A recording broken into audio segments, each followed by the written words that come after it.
আসসালামু আলাইকুম, সবাই কেমন আছেন? আশা করি সবাই ভালো আছেন। আজকের আবহাওয়াটা একদমই সুন্দর ছিল, আর হঠাৎ করে মেঘ লেগে এসেছে, থমথমা আকাশ, ঝড় উঠবে। অলরেডি ঝড় উঠে গিয়েছে, বাতাস বইছে, আর এই আকাশটা দেখে একটি গানই মনে পড়ছে।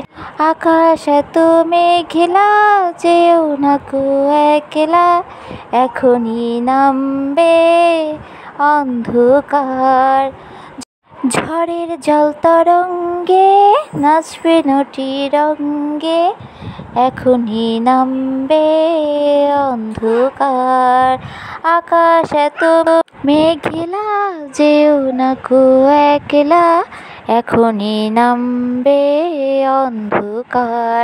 যাই হোক, আমি এত ভালো শিল্পীও না, গান গাইতেও পারি না। তো দেখুন, এই ঝড়ের দিনে আমগুলা কি সুন্দর ঝুলছে আর বাতাসে বাড়ি খাচ্ছে আর কি। দেখতে পাচ্ছেন এত বাতাস, এতই বাতাস, আমার মনে হচ্ছে আমগুলোকে একবার ছুঁয়ে দেখি। আর আমার বেলকনি থেকে আম ধরাটা অনেক সহজ, কিন্তু এটা পরের গাছের আম বলে আমি ধরলাম না।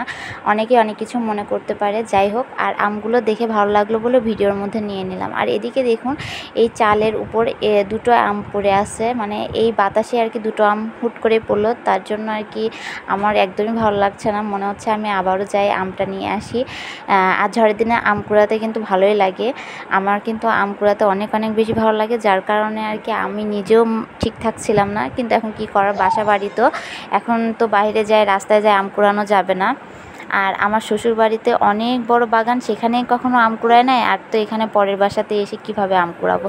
যাই হোক, এই রাস্তাটা দেখতে পাচ্ছেন আমার বাসা থেকে দেখা যাচ্ছে, আর এত সুন্দর মেঘলা আকাশ দেখে একদম মন ছুঁয়ে যাচ্ছে। মনে হচ্ছে একটু বাইরে যায়, মানে খোলা আকাশের নিচে একটু সারা গায়ে হাওয়া লাগায়। আর এই হাওয়াটা আসলে খুবই ভালো লাগে যখন এই ঝড়ের দিনে খুব কিছু একটা খেতে মন চাচ্ছিলো, তো পয়টা, ডিম পোস্ট আর আলু ভাজি করেছিলাম। এই দেখুন, আমাদের ডিম পোস্ট করে ফেলেছি অলরেডি, আর পয়টাও বানিয়ে ফেলেছি, আলু ভাজিও করে ফেলেছি। ঝড় ছিল, অন্ধকারের মধ্যে ভিডিওটা করা। আমার ভিডিওদের কাছে কেমন লাগে তা অবশ্যই লাইক, কমেন্ট, শেয়ার করুন, বেশি বেশি করে সাবস্ক্রাইব করবেন, আমার পাশে থাকবেন। আজকের ভিডিও এই পর্যন্ত, আল্লাহ হাফেজ।